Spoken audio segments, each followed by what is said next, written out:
folks, welcome to my video log. Today is Thursday, April 3rd, the year 2025. I'm coming to you from Hope Living.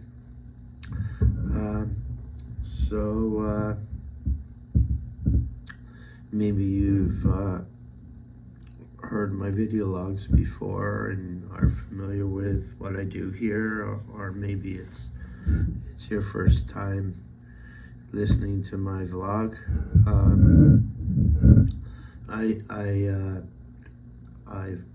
I talk about a number of subjects here, and one of them is the 12 steps of recovery. And another thing I do here is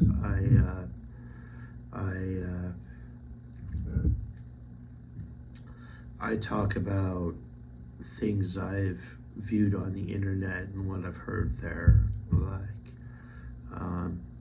pretty much every time I record. I talk about what's happening on podcasts and vlogs of other people and what I hear and what I think about that. I recently watched a podcast this morning where the person was saying that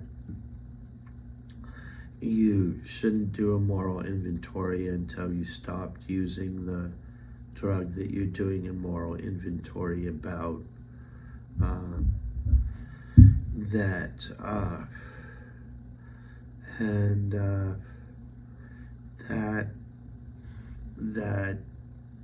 caused a really outrage. Basically, I didn't like hearing that, and that's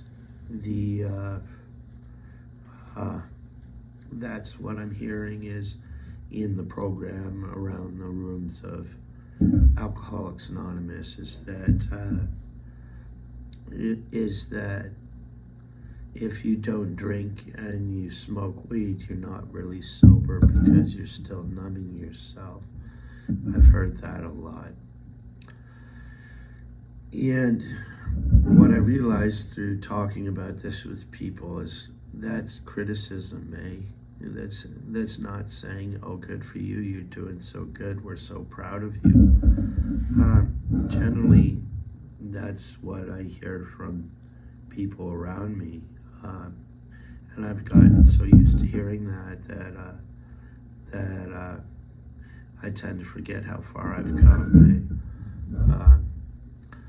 But there tends to be a lot of criticism happening in AA, and that's caused me to not want to go to meetings, say. But I'm at the point now where I'm thinking I do want to go to an AA meeting. I've had enough of NA for a while, but I really miss AA. The unity and camaraderie I found there was something really special to me, and the people there helped me through many years of my life. In Smith Falls, there was more AA meetings than there were NA meetings. In Ottawa, there's lots of NA meetings. So I found myself in the rooms of AA for a long time before I got back into NA. And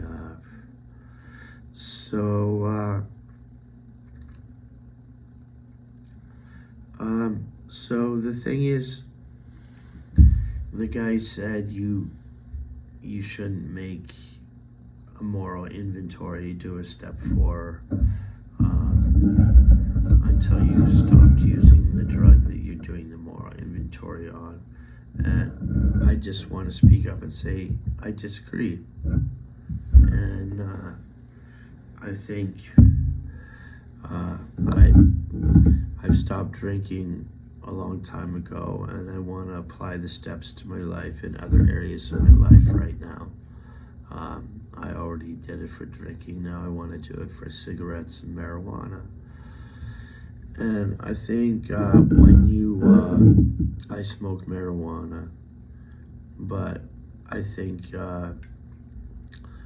when you do a moral inventory on, say, a marijuana habit that you're still using, you may not get the full benefit that you would if you were clean off of it in your moral inventory. But what you're doing is you're still gathering reasons for your step one when you're trying to do your step four, right?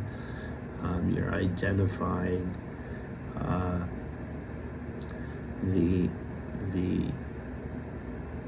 the negative impact that the drug has on your life and the positive benefits that you get from using that drug. So basically, what you'll hear in AA is that the first step is we admitted we were powerless over our addiction, and our life had become unmanageable. And they say if you are still using your drug of choice, you are still trying to manage your own life. You haven't admitted that you're powerless over it yet. So you could hear that and say, well, then I don't even want to try, right? Why is this guy telling me this stuff? I don't want to hear it. I don't want to go to rehab, so why should I listen to him preaching things from rehab? So, but that's not the only way a person could react to it. One could still want to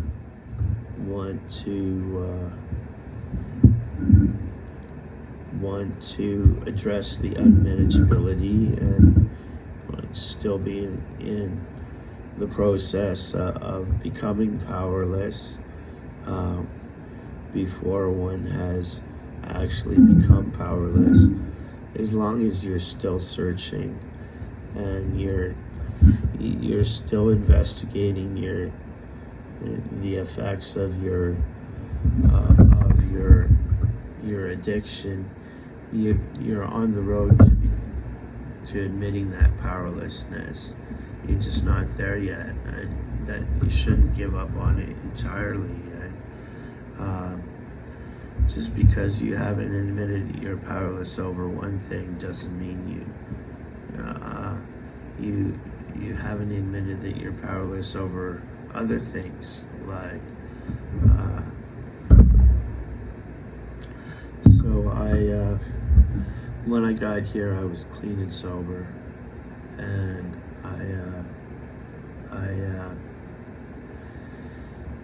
I commenced to live with people who were drinking regularly, people who were smoking pot daily, people who were doing crack,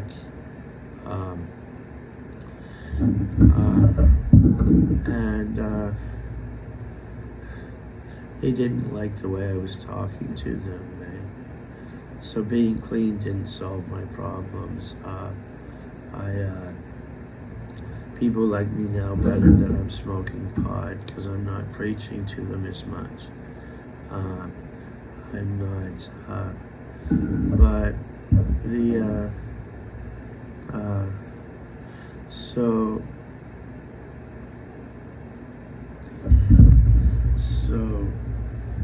like when there was a point in time when I got here where I was having trouble getting a month clean in.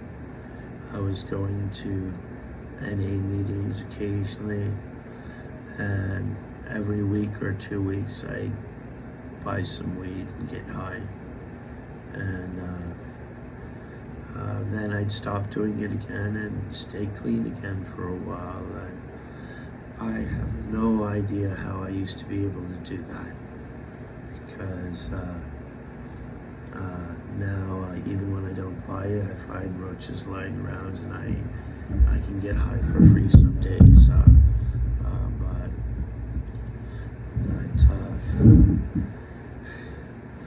that's not about resisting the temptation. So basically what I did with alcohol is I was numbing myself. And what I'm doing with weed is I'm numbing myself. I get a good feeling from smoking weed, and it makes me feel partially numb. And so every time I spend money on weed, there's all these worries about financial debt and how I'm going to pay that off, and where am I going to get the money, and what am I going to do, and how am I going to do it, and what if people find out, and should I really take this risk or shouldn't I, or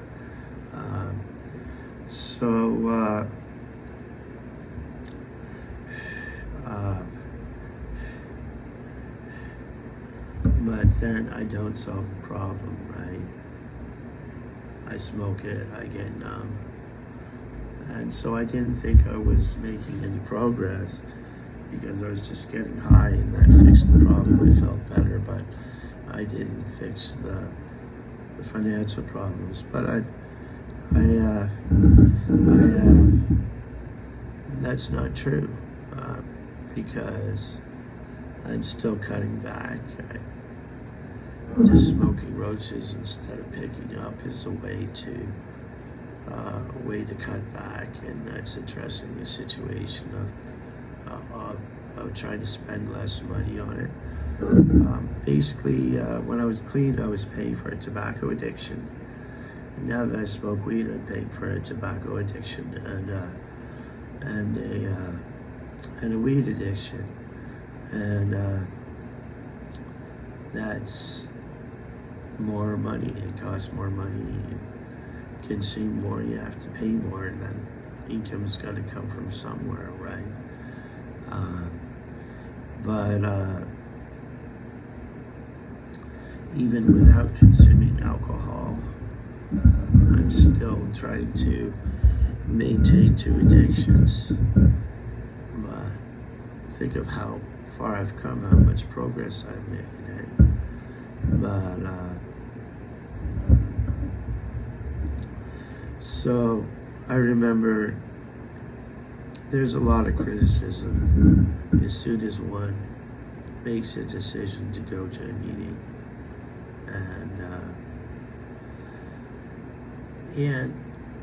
but I just remember that there were other people at those meetings back in Cambridge who were getting the same criticism as me, and they were still doing it. I gotta stop giving up before I start. But first, before I was able to get to that point, I had to know what my position was and decide to defend it.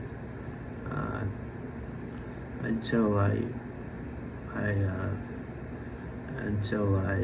got to that point, I was at a loss on how to face people and state my position until I had the courage to actually have one, and the clarity to actually see what it was. Yeah. And my point is even if people are making criticism, that doesn't mean that I should just give up on showing up or give up on talking about it. I have to just get smarter, and because I do want to provide solutions for people here and find my own solutions for the problems in my life, and I think I'm doing that. So we've talked about some of the negative impacts of smoking weed, and we've talked about some of the benefits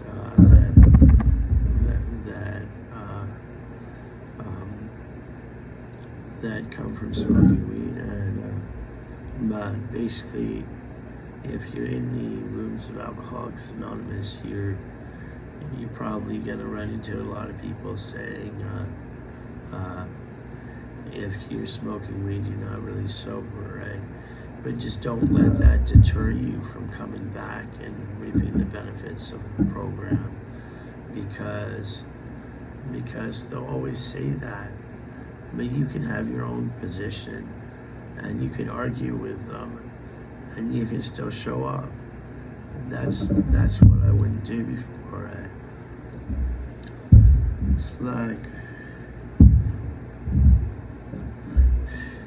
so I haven't gotten to that meeting yet, and I'm not sure if I really will ever, but it's making me feel good to know that I still qualify, that I can still be a member of Alcoholics Anonymous and live here and get along with the people I live with,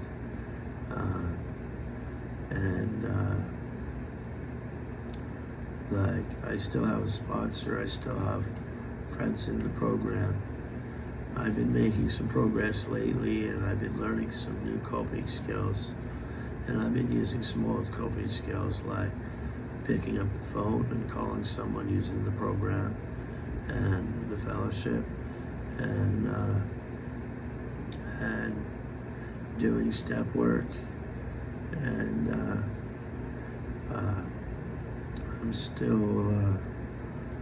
I'm still making a lot of progress, and the difference is I'm doing it well, trying to be conscious of who I'm offending and who I'm not offending, rather than just blindly going in on impulse and not considering the effect it'll have on other people.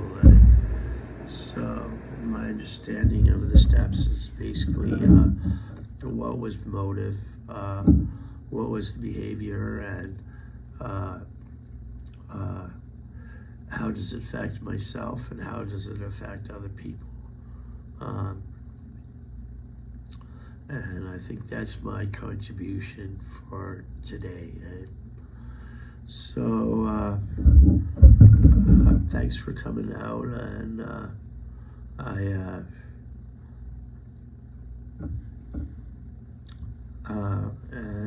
I'll see you in the next video.